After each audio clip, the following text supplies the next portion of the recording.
Hey, what's up, everybody? This is Talking Movies. My name's Josh, I'm Clay. I'm Chris. and Randy is MIA because He's become a he punk, LA punk. yeah he just spent like 4 days in LA at a punk show, and I think he's flying. He's like landing. His plane's landing right now, so he's not joining us tonight.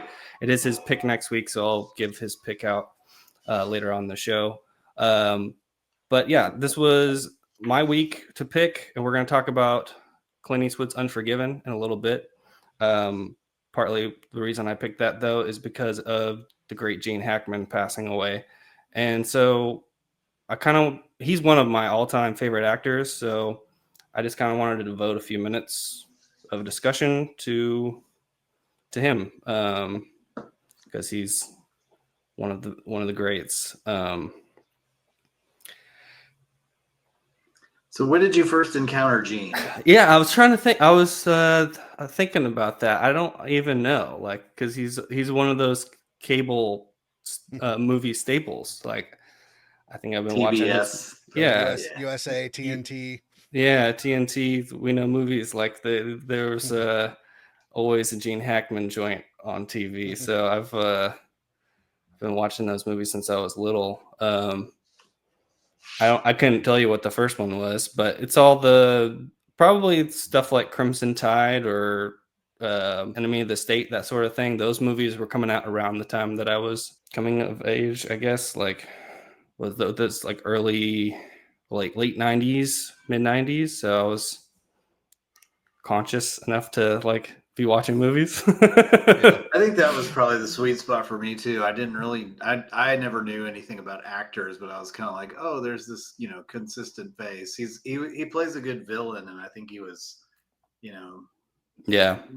a principled villain, if you will, like not pure evil, but he had reasons to be who he was generally, and we saw that in Crimson Tide. We watched it at your house last Yeah, year. we can kind of start with that because yeah, everybody came over to my place. I've got a big 125-inch screen upstairs, and we were gonna watch the UFC fights, and then ESPN decided they didn't want our money, so we Dis- couldn't even order the fights for whatever yeah, glitch freaking reason. Disney. Yeah. Um, but yeah, so we were just sitting around. It was actually basically Randy's birthday. It was a couple days before his birthday, so one of the reasons to get together was an excuse for that. And so we were like, well, we've been talking about Gene Hackman. Maybe we just watch one of his movies. So we ended up throwing on Crimson Tide, and I had a ball with it. That was awesome. That movie just rocks. Even I had forgotten how much fun it is. Yeah. I mean, I think part of the discussion is I've only seen one Gene Hackman movie. Like, I've of course been aware of Gene Hackman, my entire movie watching, but just for no reason, purposeful ignorance of Gene Hackman. I've Yeah. never really seen any of those like late '90s, early 2000s like action flicks and stuff. I mean, it just wasn't. I mean, it wasn't on my radar really when I was a kid. So You didn't like just watch them and not give it a second thought or anything, like. I mean, not really. Like I was like, I Yeah. think I said in like our group chat, I was watching Beavis and Butthead and Ren and Stimpy and I mean, like Billy Madison, Happy Gilmore, like stupid stuff was more up my alley. So, Yeah, I just mean, yeah, comedy stuff. the Crimson Tides and stuff like that of the world. I mean, that was old people movies. So I wasn't super into that. And Yeah. when I started like really kind of evolving my movie tastes, I mean, I was watching more horror movies and stuff. So just general like 80s, 90s like action flicks just is something I never really till recently started watching. Um, So are you so an old person now, and you like qualify to enjoy? I mean, I'm a dad, so I guess I figure it's about time I should start watching some dad movies. Right. Yeah, Dad movies are my sweet spot. That's what I've grown up watching. yeah. So yeah, that was just part of it. That Crimson Tide just got thrown out as like, you haven't seen that. You haven't seen that. Like, nope. So Yeah, I Crimson mean, Tide was the when you said that, I think the first thing I said was after, like, I know we did Royal Tenenbaums, so I know Yeah. you've seen that, but I was like, you've seen Unforgiven, right? I mean, that's one of the reasons I picked Unforgiven. I was like, nope. how have you not seen Unforgiven? You know, Nope. we'll get into it in a minute, but uh, it's a it's a important movie.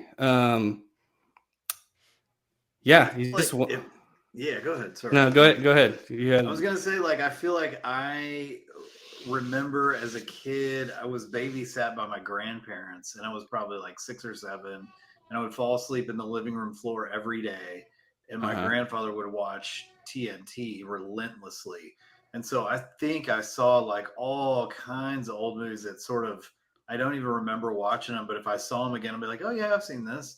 yeah, Like Dirty Dozen and like all kinds of war hell yeah, movies, lots of westerns all the time. And then I think that's how probably I ran into Gene Hackman. But I would say like Crimson Tide, particularly, was like really, really when I was like, we saw it in the movies. I remember my whole family went, and it was just like, damn. Same thing with Red October. So I wasn't really like, oh, that's Gene Hackman, but I yeah. was like, yeah, but he definitely has a presence, and like watching it now, I'm like, dude, the guy really can carry the role very, very strongly. So he's fantastic. So obviously, everybody knows that now. But Yeah, the same. I mean, I just grew up watching him, never really thought anything about it. He, especially like in the 90s and the early aughts and stuff, I mean, he was playing like a hard ass general or something. It's something I to feel that like, effect. yeah, I always feel like I remember him as like some kind of like spy coordinator or something, like where he's always running the bad, the people into the danger zone or whatever. Yeah. But I can't place that. Lots of generals, lots of, like enemy of the state. He's like a old, he's everyone kind of says that that's a semi sequel to the Conversation because he's kind of a old spy. Uh, not I really, did. but it kind of is. I didn't like Royal Tenenbaums. I remember like really not liking that movie. The Firm. He's in The Firm. I've seen that quite a few times. Chris, your sound went out. Sorry, kids. Yeah. I mean, Royal Tenenbaums was the one that like I had seen, and I didn't like it like way back in the day when I watched it. So Yeah. yeah, we recently did it on the show, and I enjoyed it more. It's still like not on my like top favorites or anything, but I mean, Mhm. he doesn't have a big role in that, He's right? he's the dad. He's Yeah, kind of the crux of the movie, but it's more about the kids than it yeah, is the dad. yeah. He's great in that movie though. That's like one of his last movies. Yeah. Wow. But I did watch The Conversation the other day. Yeah. It was good, solid. A little, I I mean, haven't seen that. a little slow, but I mean, I think a lot of just thriller type mystery movies just from that era are probably kind of slow, but 70s it's paranoid yeah, thriller. Yeah. yeah, yeah. But no, good. Like just very, very effective, thriller paranoia type. Um, and yeah, the ending's like crushing. So It's solid. it's an incredible movie, Clay. It's Francis Ford Coppola.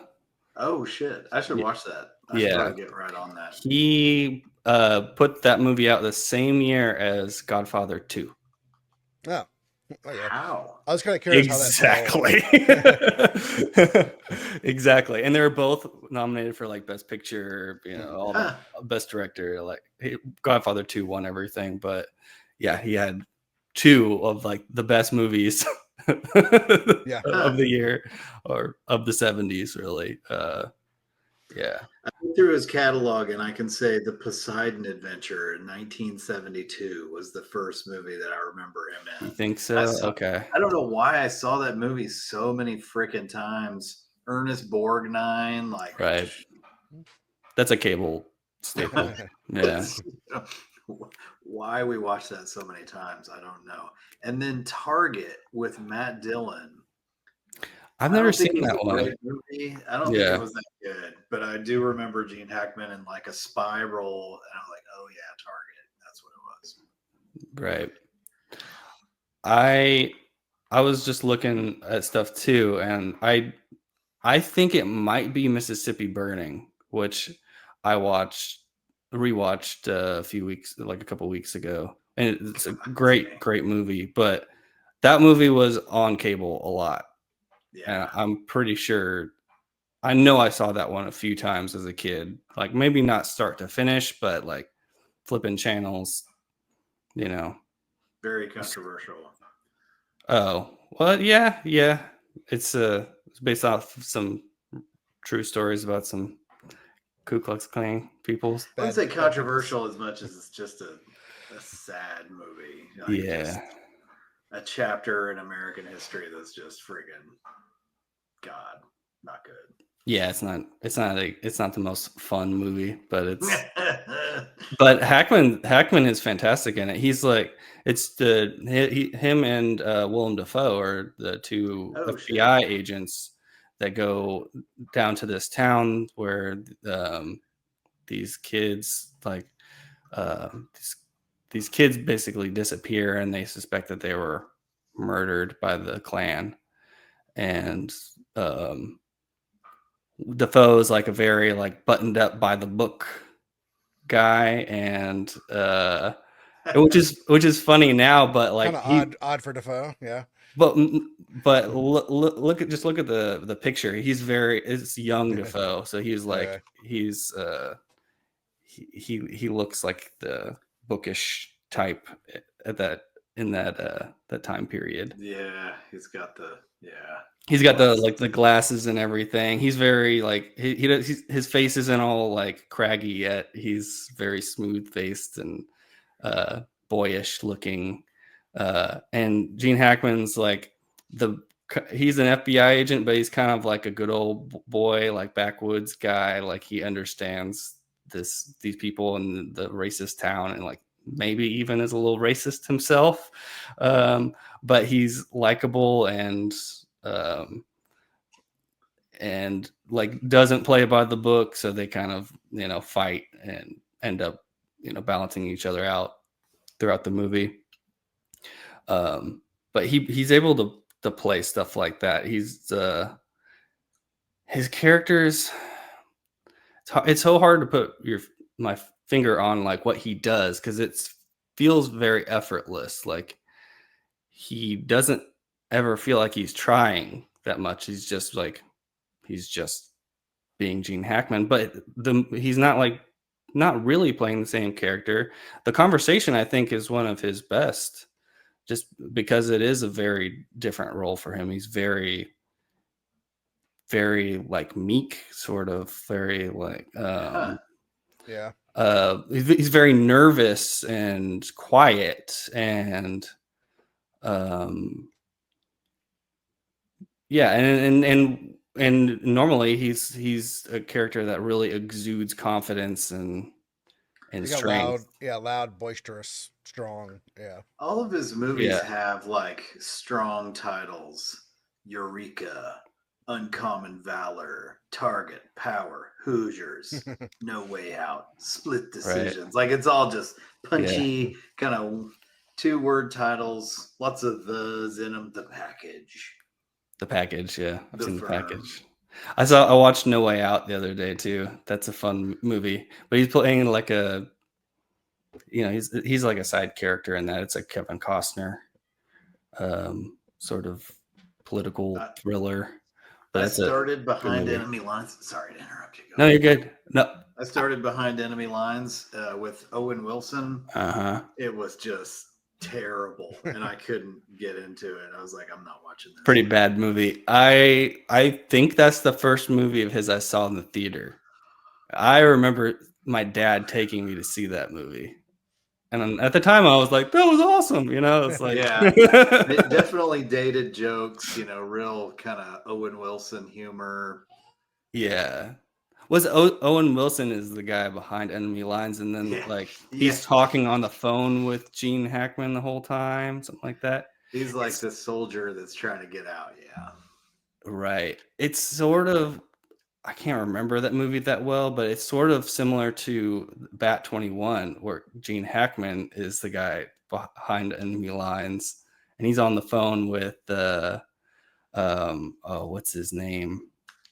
That's actually a good Danny movie. Glover. Danny I Glover. watched that a few times as a kid, and I was like, "Man, Bat 21," and it has a punchy name, right? You're just Yeah. kind of like, "Ooh, Bat 21." And he's just a soldier. Like I think he is sort of like a upper rank guy too, who just happens to his plane crashes or whatever. But solid little movie. Gene's everywhere now, man. I went to a friend's house and he had the TV on and it was a Gene movie. I was like, "What movie is this?" He was like, "I don't even know, man. I'm not watching it." And then we watched him the other day at your house. He's all over the news. Yeah. I flipped on the TV and then, Behind Enemy Lines is on. I was like, "Yeah, we'll give it a shot." It's just Gene everywhere. Yeah. I mean, partly. I mean, he was really a beloved actor. Like I think he is one of the best, and the way that he was found was pretty weird. So there was that kind of put his name out there even more. Yeah, I think it piqued everybody's interest. I mean, of course, it happens every time somebody passes, or really any major event. Bad way to do it, but it puts the name in the spotlight on it. I feel like I read like 6 or 8 stories and I was kind of like, yeah, I don't really want to read and I never got to the ultimate, like what happened. And I was like, I caught bits and pieces of it here and there around I was like, yeah, I'm good. I don't really need to know it's pretty dirty details. Yeah, it's a bummer. I mean, his wife died first, like a week before him, right? Yeah. Some kind of rat flu or something. Yeah, she had gotten some kind of like infectious disease or something like that. Creepy. Yeah, he had been battling dementia, so he was kind of he had like Alzheimer's or something, and he's already got like a bad heart condition. So I think, and so she's like, he's in his 90s or late 80s or something, and then she's in her 60s. So I think she was, she's quite a bit younger, and she was, I would assume, taking care of him quite a bit. So when she, when she died, 95, bro. Yeah, 95. He's 95. Yeah, so he was like about 30 years older than his wife too. Yeah. So without her and having, heart condition and Alzheimer's, they seem to think that he didn't even realize that she wasn't there anymore. Yeah.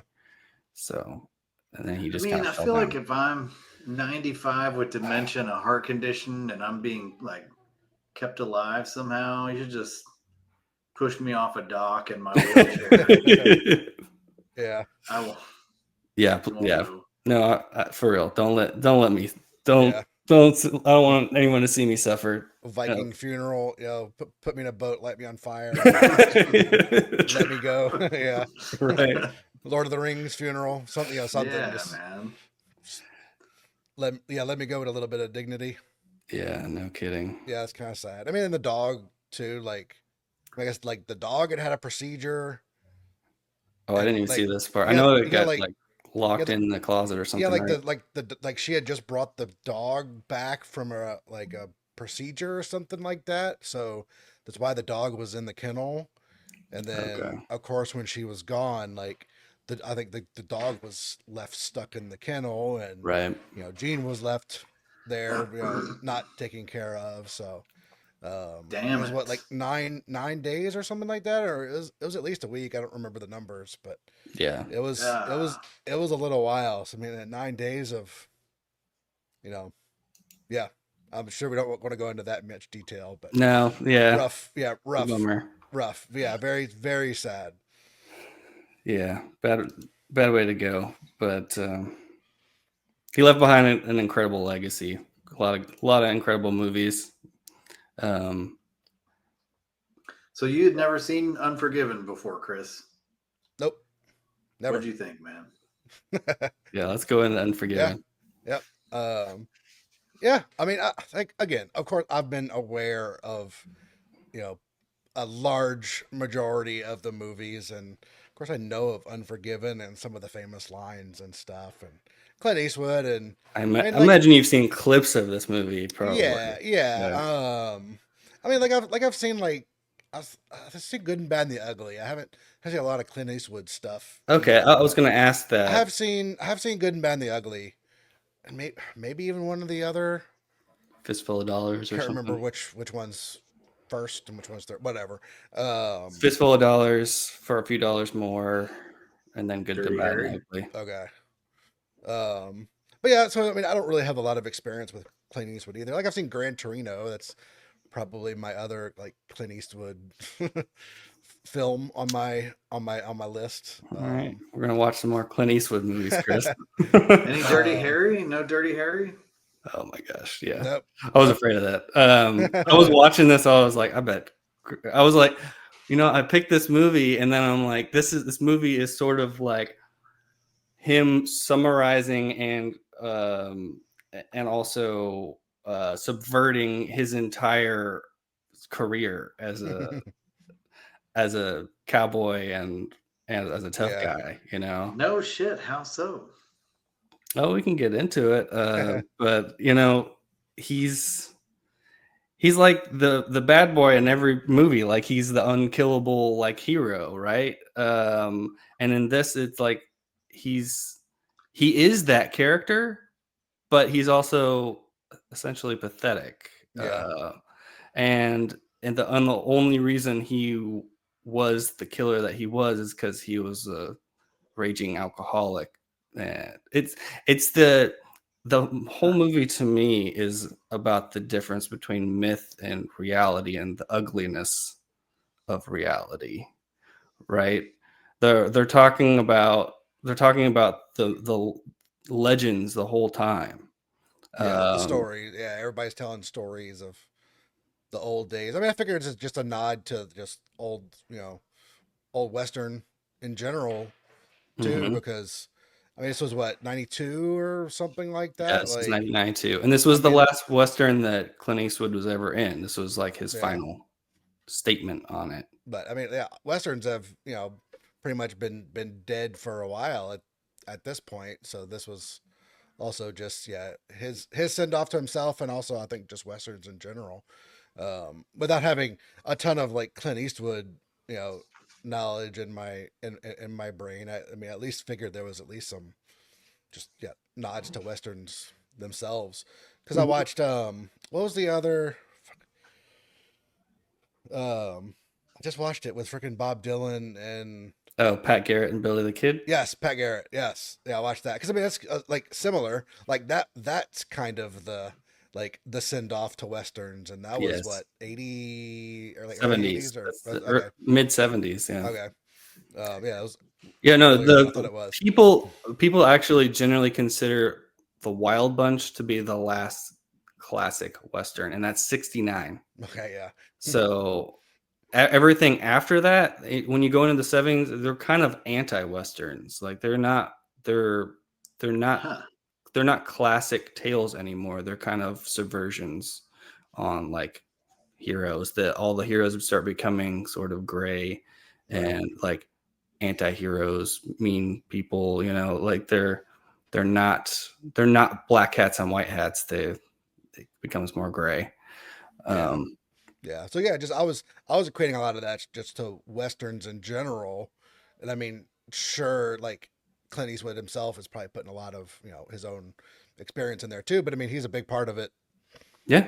Um, but yeah, no, I liked it. I liked it a pretty good bit. I have gripes, um, Okay. but solid. Like good, really, like all the characters are really good, really well done. I think that's pretty much a given at this point. Like Clint's great.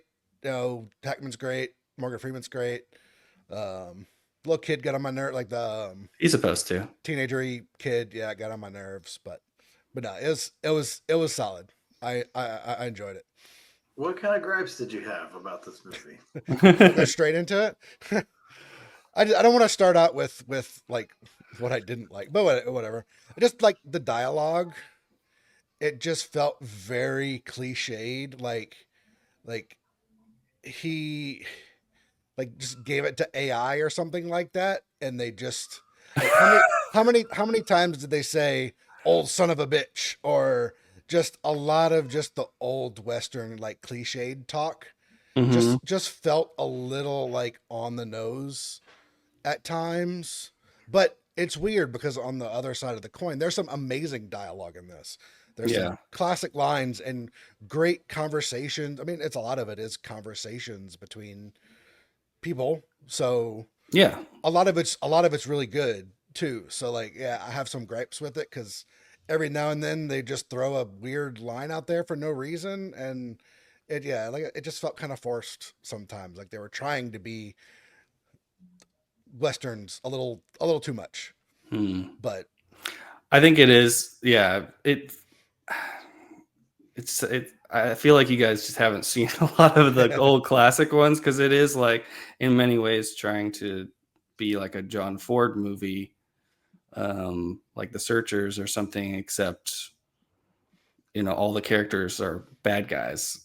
yeah, There's not really a good like where those movies, John Wayne or whatever. He's always the moral outstanding guy. Like there's no real like good guys or bad guys. They're sort of just all yeah, ugly but likable. You know, because Gene Hackman is like the villain of the movie, right? But he's also just I mean, the cop. pretty He's supposed likable. like he's supposed to be Yeah, the law, but yeah, that's why like he's a great character. A He very tries to real. be just and he tries to be balanced, I think. And Yeah, like he thinks he's being, you know, the best, for the fair. for the Yeah. town, but I mean, of right. course he's taking it way to just beating people and Oh yeah, he's vicious. Yeah, when I mean, I think when you turn on him is when he captures Morgan Freeman ultimately. okay. But even before that, the way I love all the Richard Harris stuff. I was gonna say, Richard Harris's character is great. So yeah, when he just completely beats the crap out of him, it's like, okay, yeah, he's a scumbag. Right, I mean, right. so was Richard Harris's character. I mean, you could tell he was just full of shit, like boisterous English, you know. Yes. So that, you talk about the legend aspect, like that Mm-hmm. that to me was a man who sort of reveled in his own legend, right? And he would never correct an untruth. And then the writer uncovered the fact that there are, very serious discrepancies in his stories, Right. exaggerations, justifications for his actions that really were just Where he was totally, well, they say yeah, that he was the one story that they tell where he the killed duck of, all these yeah, guys, the duck of death or whatever. yeah. But when Gene Hackman tells us the real story, he says he was so drunk that he couldn't even barely pick up his pistol, Yeah, and the Yeah. guy's gun blew up in his face, and then he walked up and Yeah. shot him anyway. But like Eastwood's legend, he always sort of frowned when he started to hear people talk about it. And Yes. then at the very end, it comes out that the legend is all true. It's And all he's like, it's all true, and it's in many cases it's even worse. worse than what the legend is. But it's ugly. Like there's Yeah, nothing heroic about any of it. He was a killer of women and children. Uh, he yeah, but killed anyone that walked or crawled. And he's literally, he's he shoot anybody. He's just a pure meanness. yeah, And but the legend of it kind of shines it and glosses over like the really bad stuff. And yeah, I mhm, mean, yeah, they talk about bad stuff, but like, yeah, they kind of glorify it a little bit. So when he kind of comes to terms with everything at the end, like it's, right. oh no, like he did like very very horrible things. if you want a killer, you hired a killer, right? This guy is definitely that. Right. Yeah. But it just I kind it's of, I feel like Good. the whole movie is saying that, you know, people that are killers, you know, true violent people are not heroes. They're ugly. There's, you know, they're, I don't know how to say it better than that, but he didn't want to be like like heralded for his terrible yeah, he's actions. ashamed of everything Yeah, he's done. He wasn't a good guy, and like, and he's being put on a pedestal right from the right. beginning when what's the kid's name? I forget. Does he have a Uh, name? yeah. He has like a he gave himself a name. Oh, The with his Schofield gun. kid. The Yeah, there Schofield you go. kid. Let's go. Yeah. Well, and that's everything is part of he's trying to create a legend for himself by Yeah. naming himself like that. Everything is about like the the perception, like the putting on this you know, the way people they want people to see him. Yeah, he was, Uh, lying about everything he did. Like he killed 5 people, and right. and then Morgan Freeman calls him out that he can't actually see anything. Yeah, he's He's completely blind. blind as a bat, so he can't Yeah. actually shoot anything. Well, even when he comes to see Clint the first time, he's describing how the horror was cut up, and he's like they cut her face, they cut her eyes out, they cut her tits off. Like it's you see the way these legends change, like the way these things changed. You know, they're not they they grow because Yeah, just secondhand information. It's just second information and just the way stories are told. It's not I reality. guess I really like personally, I always focus more on Eastwood's character, not so much the legend stuff. Like that was always kind of like a byproduct to me of his character. But like I think it was more a guy who was really not a good guy who tried to change, Hmm. and then all of a sudden his true nature came back out. Like it took only so much for him to really start to get in touch with the real devil that he was as a person, like deep down inside. And I think he tried to hide it and change it and push it down, but he did the best he could, but he was just an Yeah. evil son of a bitch. And he did what he kind of knew best. He yeah, starts drinking again at the very end, and Right. does He's trying to flirt with his old life without becoming that old person, and it bites him in the ass. But I mean, the whole mission is not like he's not doing a good thing. He's going to kill no, some guys, you yeah. know? I mean, they shouldn't have done that, but like the mission in itself is immoral Yeah. in the end, right?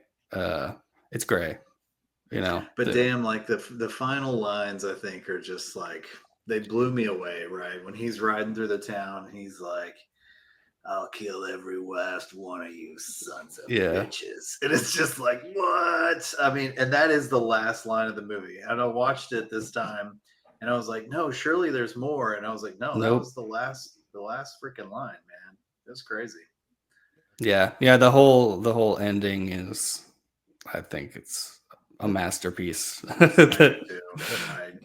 I would So say I think it's a masterpiece, but sort of to Chris's point, I do have like some minor gripes. Like to me, what I've seen this movie a lot of times. I've probably seen it, more than a dozen times. Yeah. They're in the middle. There's a bit of a lull where they're sort of like talking about Annie Two Trees and talking about, and I'm just like who cares? But it was good. I mean, there has to be a family dynamic and a backstory for everybody. That was Freeman's, right? His was his kids. What's his Schofield kid? He was just an idiot and came to his senses. Right.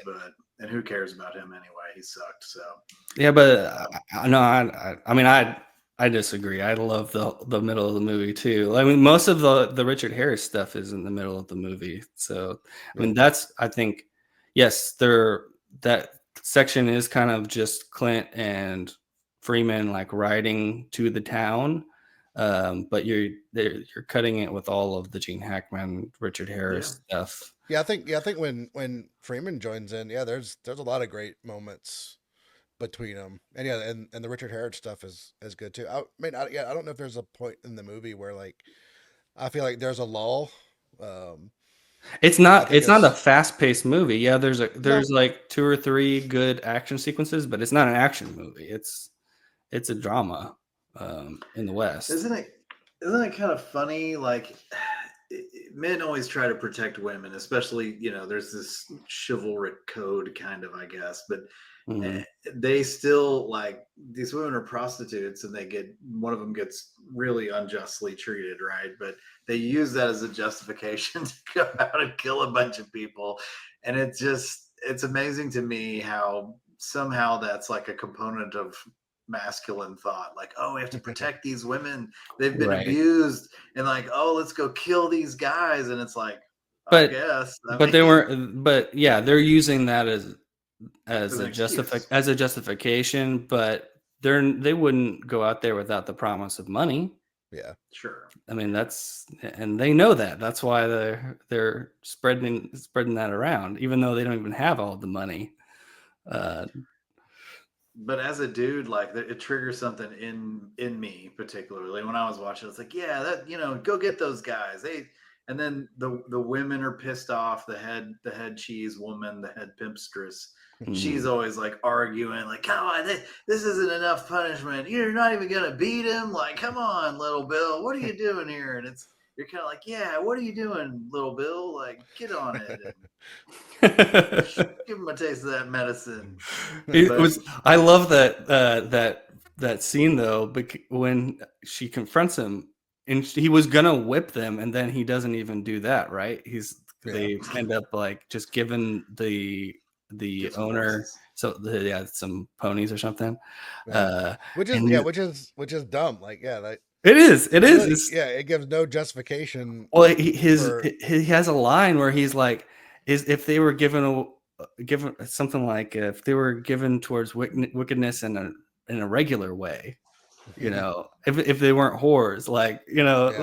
yeah, then he would justify it. But there's he doesn't care about them, you know, There's that kind of stigma too, that sort of cultural, societal stigma on, that sex type of work, profession, I right? guess. I don't know. It's just a weird ethical argument to be like, oh, these men deserve to die. Yes, maybe so. That was country justice. Well, let's give them some horses. That's not enough compensation. It's just, the justice element is really convoluted. And I think Yeah, that's where little Bill kind of loses the plot.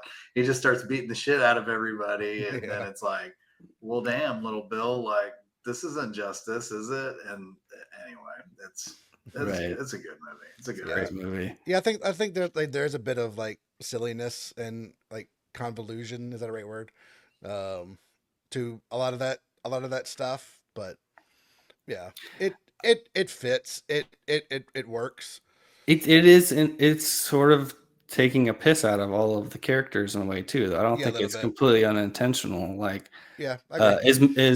as even as mean as Gene Hackman is, uh, his his house that he's building is movie. hilarious. We- That's right. when the writer's in there and they've got all the pots and pans because the roof's leaking, and he said you should hang the carpenter. Yeah. And then he repeats it, like you should hang the carpenter. They just like talk shit on his carpentry skills for a few minutes at least in there at some point. Right. I mean, he's obsessed with building his house, but he's terrible at it.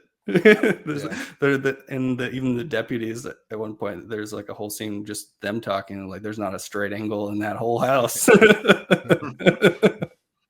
So it's everything is just sort of taking the piss out of these Yeah. guys. Yeah. Like I didn't really like the the writer guy that just left from Richard Harris's character Mm-hmm. whenever he Yeah. found out English he was a Bob. fraud. Yeah, and then went to Gene Hackman's character, and then like I thought at the end he was just gonna like follow along. He sure Uh, thought he was. Clint Yeah. Eastwood like a little rat like his. I mean, I think that all just plays to the legend aspect of things, but I thought that character Right. was really stupid and pointless. Really, Yeah, I like all of that stuff. I feel like he's a worm. yeah. He's not a person you like, but I feel like it's an important part of the plot. The Personally, final, I could have done without it. the final shootout. I forgot, and I was watching the movie, and I was like, God, I forgot how he takes everybody out at the bar. Like I forget the sequence of events, and if he kills like a lot of people, and I forgot he let some of them walk out. But I thought it was mm-hmm. so well done because it didn't really make him seem invincible. Like he Not at really all. could have died, but he was so good that he knew exactly like who to go for, just enough people to scare the shit out of everybody. And then he was like, everybody doesn't want to die, better leave. And then so most of the town's like, oh, the hell with that. And so man, I thought that was so well done because a lot Yeah. of times you get like this superhero kind of shit going where they're invincible, they dodge a bunch of bullets, Yeah. it didn't seem like that. In a way, he feels invincible. In a way, he doesn't, because it does feel like he kind of just gets lucky. Like he Yeah. does just shoot him down, but he even says it. He's like, I've always been lucky with killing. Like, always been lucky in the order. Like, he just That's so bad. gets lucky. There is no. It's just ugly chaos, and he just gets out of it every time. I mean, if you look at those guys, they could have killed him. There's several times where they could have shot him. Even when he leaves the saloon, there's a couple of guys standing out in the rain like that, point a rifle at him, and then they just put it down. They're like, no, I can't do it. That's where the legend almost protects him in a weird way, where they're just so damn scared of him that they think he's just like the devil. Like the one guy could have shot him in the back, easy. He had him in the sights. I think it's proving. I think the point is that most people don't have that in their heart. They don't have that true ugliness that to be a real killer. Most of those guys just run out as soon as the shooting starts. They piss their pants and run away. They're not really about that life. They want to play the part, but they don't want to be there when shit goes down. Yeah. Man, Yeah, I don't think he goes in with the intention of like, I'm gonna win this. It just Exactly. This is what I do. Whatever's gonna happen, and yeah, he just gets lucky. And like talking about a second ago, there is a bit of a skill and experience in that to know like where to go and who to target. Mm-hmm. But yeah, a lot of it is just hope. But at the same point, he's drunk every time he gets in a fight too. So he can't be thinking about it that hard. Yeah. I thought about myself in that. I was like, man, could I take him out if it came down to it?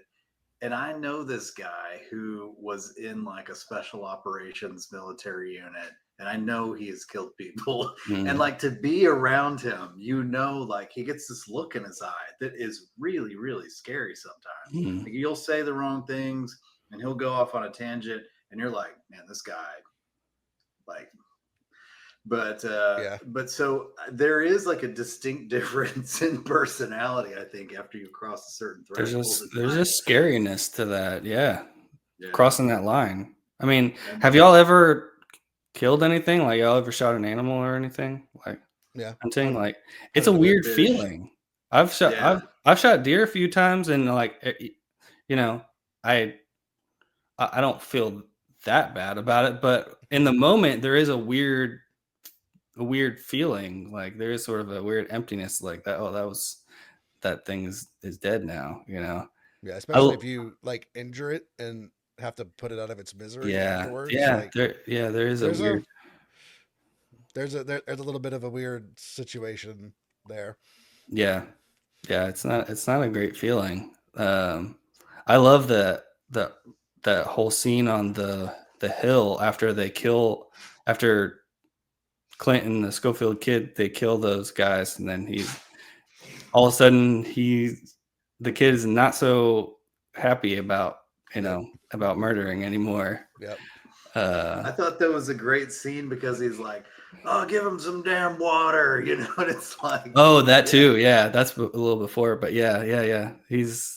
He even feels bad about and he doesn't even. It's not like he shoots him in the head. He gut shot him and he died slowly. Yeah. Like, it's ugly. It's not. It's not romantic. It's nasty. But the whole it's a hell of a thing killing a man. His speech is pretty incredible. I love that stuff. Yeah, that's what I mean. Until I got real deep into westerns, this was probably my favorite western for a long time. It's a movie that I deeply love. I never was a big Western guy. I was more of like this specific era and time of Western, like Tombstone and this, mm, and there's maybe like one or two other ones that you know, Young Guns or something like that. But I was more modern Westerns. right. I was never into like if you get me watching anything from the '60s, I don't know. But I did watch that Pat Garrett you put me in front of. That was an awesome, awesome movie. Yeah, and you like then Wild Great Bunch Silence. too, and Wild Bunch was awesome. Great Silence was amazing. Great So silence. yeah, I mean, that one was good. yeah, I just never got into them, but I think they're good. They're good stuff. But this movie particularly, like when I was watching it, I remember sort of the feelings I felt when the first time I saw it, and I was just like, God dang, that was heavy. Like it was just such a Mhm. hard hitter. Chris, I don't know if you had any of that when you watched it, but Yeah. I mean, yeah. There's just a heaviness to the whole movie. I think it's a kind of a somber, you know, what do I call it? Yeah. That's I wish I could solid. go back in time and just be like, yeah, what was that like the first time I saw it? Because man, it's Yeah, I still mean, good. it's a beautiful movie too. I watched most of it on the On the projector. projector, and wow. Yeah. it's Yeah, a lot of, I a bought lot of the. good, a lot Go of good ahead, sorry. shots. I bought the 4K and put it on the projector. It was awesome. Damn. I was this close to buying the 4K, but I was like, nah, because I was like, if I'm gonna put it on the big screen, I gotta upgrade my. I had a Blu-ray of it, but I gotta upgrade it. Yeah, it looked great, and you can really tell how well those things are shot when you blow them up big like that. So it's that's awesome. yeah, great movie. Good choice. Rip Gene. Yeah, R.I.P. Anything else, you guys? Well, let me throw out Randy's pick real quick before we get too deep. So we're gonna keep the Gene train rolling. Randy's picking Heist, which I have never seen, Never and seen it either. No, I haven't. and it's directed by David Mamet. David Mamet. Yeah, which is like he's like one of the most famous screenwriters. Have I seen any other Mamet? Huh. It's got Danny DeVito and Sam Rockwell. Not directed, but He's written a lot of great stuff. Oh, Sam Rockwell, Delroy Lindo. Hell yeah. Looks so good. Got some people on it. he wrote Ronin and Untouchables. And Yes. a few other high profile. I have not seen this. I've never seen it either, but it looks good. It's got good ratings. I'm looking forward to it. Yeah, I'm in. Randy's turned me on to a couple. Like he turned me on to Thief, now Heist. He knows some like bank robbery, like deep cut bank robbery type shit. He's into heist movies. That's one of our crossovers. Even Rafifi, he got me on Rafifi. I had never seen Same. that. Yeah, I'd never seen that either until you guys started talking about it. I But think you loaned it to me, Josh. Yeah. yeah, but he's the one that turned me on to that movie. I hadn't seen it. Wow. He and that's an old French Yeah. crime movie. Not normally Randy's bag, but Right. he likes the heist movies. Yeah. Uh, He'll surprise you every now and then. he will. He does. He definitely does. What else you guys watched this week? Anything interesting? Only thing I watched was I watched the first 3 episodes of the new Daredevil All right. series on Disney. I don't know if you watched that 3rd episode. I haven't. I had to rewatch the first 2 because Corey wanted to watch it, so Yeah, I watched it. it's solid though. Like, I mean, it's better than anything Marvel's put out in a while, or Huh. Disney in general, I guess. Yeah, it's pretty good. I think it's I'll what watch it. 9 episode total, so there's like a third of the way through. I think one comes out tonight. I think Yeah. four Clay, comes did out you tonight. watch the Netflix series when that was on? None I'm of not it. a big Daredevil guy. Like man. the experiences I've had with Daredevil have been very, very shitty. Ben Affleck. Ben Affleck. Yeah. And I mean, like, he's cool, but it's absurd to me to have a blind person that can do kung fu and Yeah. you know. But hey, Yes. A little bit. He has. I don't think if you didn't watch the Netflix show, you probably won't get much out of it. Yeah. What's the one with Ezra? The one the guy went crazy? Ezra Miller or whatever. Flash. The Flash. The Flash. Was it? Yeah, that's Ezra Miller. Oh, okay. Maybe I'm getting my superheroes mixed up. My DC. That's DC. Yeah. Yeah. I mean, I'd say go back and watch the Netflix stuff. I think it's on Disney too, isn't it? That's all on Disney Plus now. Yeah. I'm desperate for something to watch. Yeah, I'll watch it. Did you watch the Punisher show with John Bernthal? Oh, dude, I've seen that like 7 times. Okay. Yeah, well, one of my favorite shows of all time. He shows up. Before the Punisher series started, he showed up in season 2 of Daredevil. Yeah. Huh. Yeah. No shit. Yeah, if you watch Punisher, definitely go back and watch those. Yes. Three seasons of that, and then the new one that's on now. I mean, there's some they do some crossover stuff that's not nearly as good, but there's some corny stuff in it. It is a little corny, as long as it's overall good, you know. Yeah, most of it is good drama and really good action sequences. Yeah, long. There's a big long shot in the very first episode of this new series. It's kind of like they kind of got known for that a little bit, doing those just long one take action fight scenes. Yeah, I think it's the first or second episode of season 1 where they do that long hallway fight. Then they've done a few of them, but yeah. So watch the Netflix first, then come to the Disney. Okay. Yes. Yeah, but they're all on Disney now. I think they were Netflix shows at the time, but the rights they all went to Disney. But yeah, watch the old series first. It's good. And D'Onofrio is really good as Kingpin. He is. Nice. Really good. I was I was searching Amazon for action movies, and that's how I came across The Gorge. Oh yeah. And I watched that twice. Like, I watched it again 2 days ago. So I really liked it. I think it's very linear. Like, it's very sort of obvious how everything's going to end up to me, but it's a good action movie. Like, there's like these creatures in this gorge. Nobody knows why it's there. This guy kind of says it's the gateway to hell, and it's got Anya Taylor-Joy whatever the hell her name is, and Miles Teller. Yeah, Miles Teller. He's very, very, very flat in this show to me, but I think that's what his character's supposed to be. He seems flat in general, like as an actor. Everything I see him in, he's very.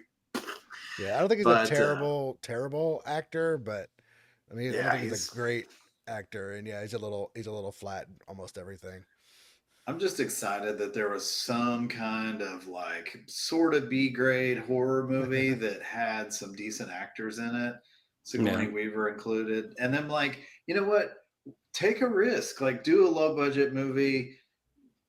Fine, just give me a hamburger. That's good. Yeah, Right. it was Yeah. it was getting bad reviews. Like I kind of wanted to check it out, but I mean, if I know and just know I'm in just for some just dumb, Hamburger. silly, fun action, I'm fine with that every now and then.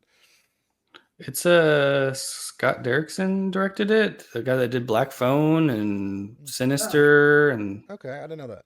I yeah, mean, it's he's really not bad. I thought it would be a piece of dog shit. I really did because it's sitting on like a 2.9 on IMDb or on yeah. Letterboxd. So I was like, okay, I'm strapped in. Like, I didn't even want to read a review because I thought it would just really suck. But I was listening to something this morning. They were saying that they really liked the first half, and then when it turned into like the kind of turns into an action movie when they go down in the gorge, then it kind of becomes pretty silly. But I don't know.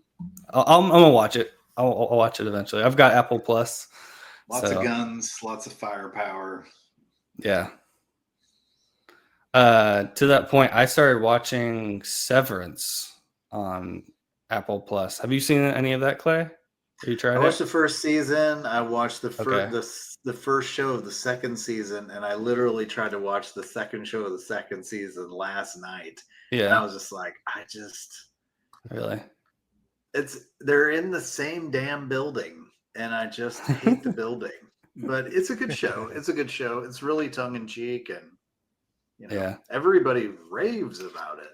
Yeah. It's really popular. I never watched it when the first season came out, and I guess everyone's been talking about it because the second one's out, and I just started watching. I just watched the first couple episodes, and I thought it was. I didn't know anything about it, so I didn't even. the whole twist of it, like what is actually happening, was like, oh, this is pretty interesting. Um, yeah, I think it's a cool concept. I don't know where it goes, but I'm enjoying it so far, and it does have a, a sense of humor that I like. It's kind of It's awkward, the funny. yeah Ben Stiller, Adam Scott, so it's Yeah, got that kind of dry, whatever yeah. sense of humor. I'm into it so far, but I figure it's one I might love or I'll not care. I don't know. I'll maybe watch it at some point. pretty good, pretty good. I was thinking about watching Righteous Gemstones because I really like Eastbound and Down and Yeah, Vice Principals. This probably are none of these are probably in Josh's wheelhouse, I but don't like Danny McBride. oh Was man, it were we talk? No, I think I was talking about Danny McBride with some guys at work, and it like we had this exact same conversation. Righteous Gemstones, they freaking loved it, man. Yeah, I love yeah, Danny McBride. everyone loves that show. I tried it. I couldn't. yeah. So I think like Severance isn't probably up my alley. Yeah, like yeah, I'm not that surprised that Danny McBride isn't up yours. But man, Eastbound and Down is great. Oh, dude, so Eastbound and Down good, is I watched like so good. I so watched funny. like 3 or 4 episodes of that before I quit. Like It's I think just I think I remember it. Like it starts off kind of slow, but then can't remember is it the Mexico season when they go to Mexico, or he goes to play baseball in Mexico. Like I don't know. Like oh, shit, dude. I find it's really good later in the run, but It's totally bad shit. yeah, yeah, I just don't think he's funny. I'm sorry. yeah, I'm not trying to take it away from you guys, but yeah. No, it's not for me. I'm not that's surprised. I think yeah we're very different on comedies, at least the one thing. That's Yeah. awesome. Yeah. I don't think I have anything else worth talking about, really. Yeah. Cool. Cool. Well, we'll wrap it up there. Back with Randy next week, and more Gene Hackman heist. Cool. Gene. See you guys later.